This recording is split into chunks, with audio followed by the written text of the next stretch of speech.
जैसे वो वाकई किसी और दुनिया की मखलूक हो, एक ऐसी दुनिया जहाँ खूबसूरती सब कुछ थी और बदसूरत लोग उस दुनिया में सिर्फ दूसरों की हंसी का जरिया बनते थे।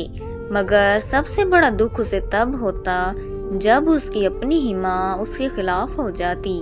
जब कोई रिश्तेदार आता तो ज़हरा अपनी बेटी को कमरे में भेज देती, बैठो ना यहाँ, सब क्या कहेंगे। नायला को समझ नहीं आती थी कि आखिर लोग क्या कहेंगे। क्या वो वाकई इतनी बुरी थी जब मोहब्बत नहीं मिलती।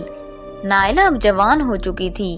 उसकी बहन फातिमा बेहद खूबसूरत थी, गोरी चिट्टी, लंबे बालों वाली, बड़ी बड़ी आंखों वाली। हर वक्त रिश्तेदार उसकी तारीफें करते। फातिमा तो बस हूर परी ही लगती थी। इसके लिए तो बहुत ही अच्छा रिश्ता आएगा। नायला ये सब चुपचाप सुनती, मगर उसके दिल में एक जंग चल रही थी। वो जानती थी कि उसके लिए कोई नहीं कहेगा कि कितनी अच्छी लग रही हो, ना ही कोई उसे देखकर खुश होगा।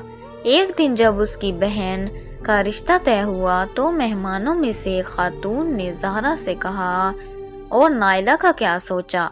ज़हरा ने एक ठंडी आह भरी, हमारे नसीब में तो शायद इसे जिंदगी भर पालना लिखा है।